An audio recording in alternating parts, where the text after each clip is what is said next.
علیکم، کیسے ہیں آپ لوگ؟ امید کرتی ہوں آپ سب لوگ خیریت سے ہوں گے، خوش باش ہوں گے۔ ہاں جی جناب، آج ہم آپ کے لیے نور سلطان کی ایپیسوڈ 115 کا پارٹ 1 لے کر حاضر ہوئے ہیں۔ سب اچھا رسپانس دیں گے، 450 لائک اور 200 کمنٹ ڈن کریں۔ اتنا لانگ ایپیسوڈ دے رہی ہوں، اتنا ٹارگیٹ تو بنتا ہے۔ آج کمنٹ میں سب اپنا فیوریٹ ڈائلاگ لکھیں گے اور فیوریٹ سین لکھیں گے۔ جو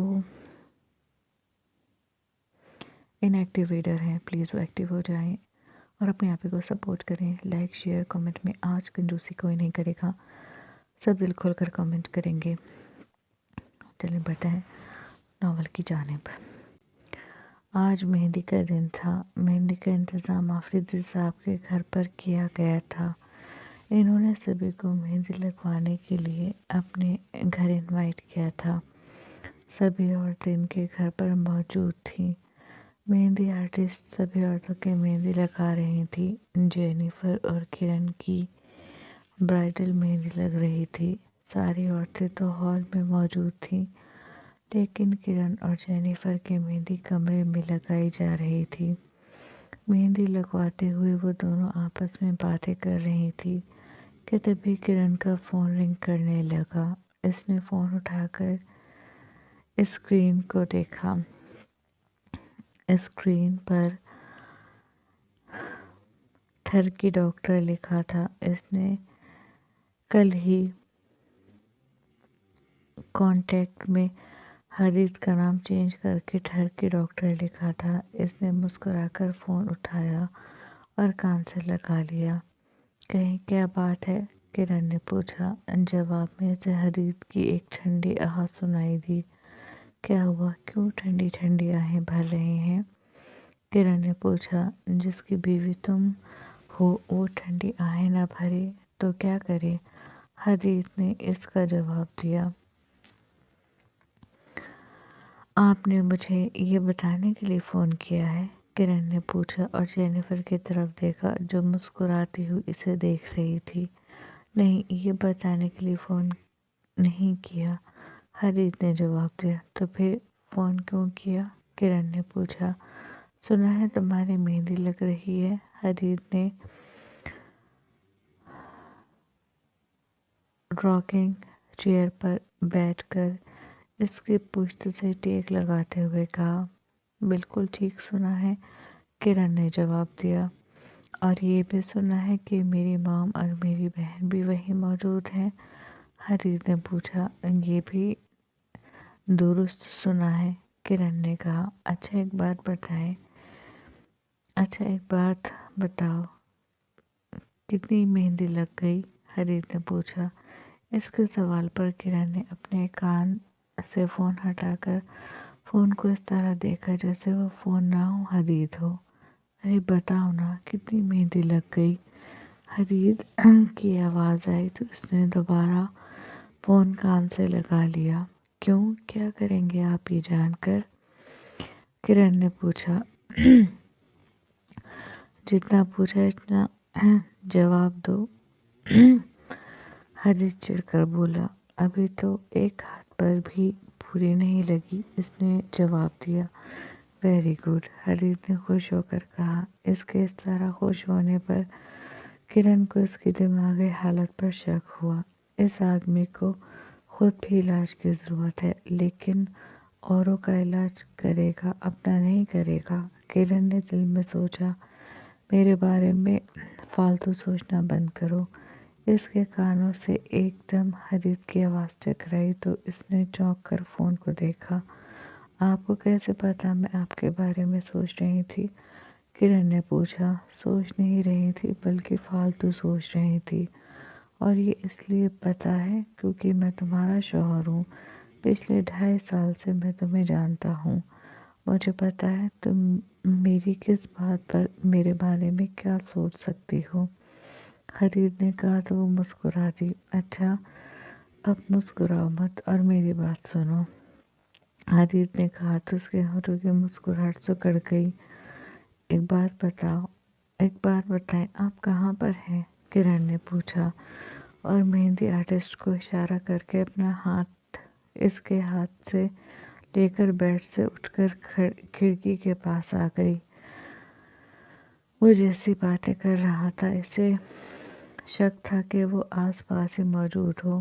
میری جان، جا کر اپنی جگہ پر بیٹھو اور میری بات غور سے سنو، حدید نے کہا تو اسے چکر آنے لگا۔ حدید، آپ سچ بتائیں، آپ کہاں ہیں؟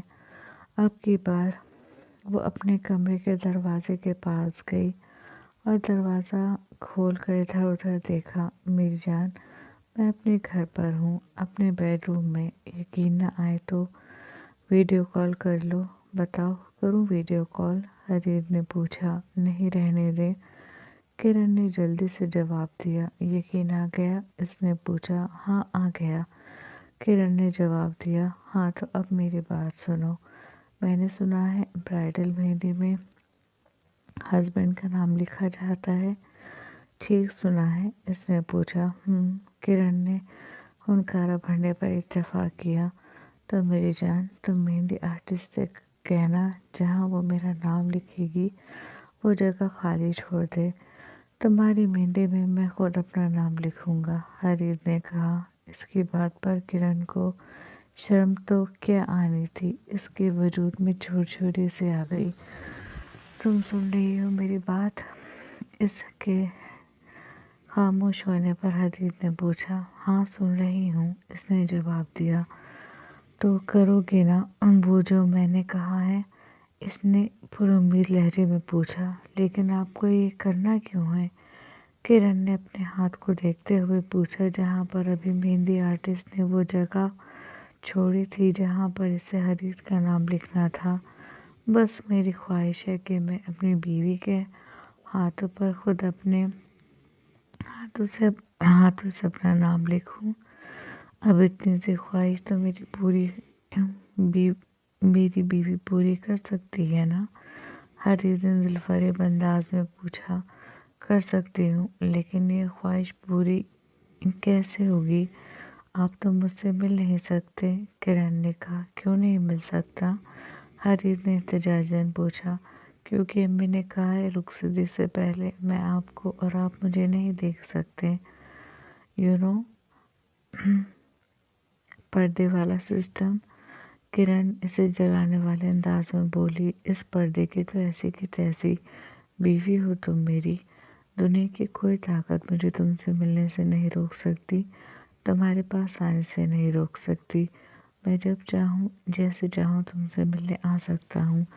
کل بھی سب ظالم سماج بنے ہوئے تھے، لیکن آج میں کسی کو ظالم سماج نہیں بننے دوں گا۔ شام کو جب میں تمہارے گھر آؤں گا تو میں تم سے ملوں گا اور تمہارے ہاتھوں پر اپنا نام خود لکھوں گا۔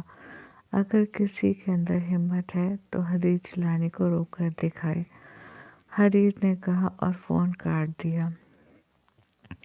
فون کان سے ہٹا کر کرن کچھ لمحے بے یقینی سے فون کو دیکھتی رہی، پھر ہنسی اور ہنستے چلی گئی۔ یہ شخص اس کی محبت میں پوری طرح دیوانہ ہو چکا ہے۔ وہ سنجیدہ سا شخص صرف اس کے لیے ایسا بن چکا ہے، صرف اس کے لیے۔ یہ چپ تھی امی۔ آپ یہ تار لگا رہی ہیں؟ یوسف کی امی۔ آپ یہ کیا لگا رہی ہیں؟ نور کی مہندی لگ رہی تھی جب یوسف اس کے پاس آ کر بیٹھا اور بڑی غور سے اپنی ماں کے ہاتھوں پر بنتے مہندی کے نقش و نگار کو دیکھ کر بولا۔ نور نے اپنے جگر کے ٹکڑے کو دیکھا جو وائٹ پٹھانی سوٹ میں حد سے زیادہ خوبصورت لگ رہا تھا۔ نور جھکی اور اس کے گال پر پیار کیا۔ یہ مہندی ہے میری جان؟ اس کو پیار کر کے نور نے کہا۔ اس سے کیا ہوتا ہے؟ اس سے کیا ہوتا ہے؟ اس نے اپنے دونوں ہاتھوں کی کوہنی نور کی تھائس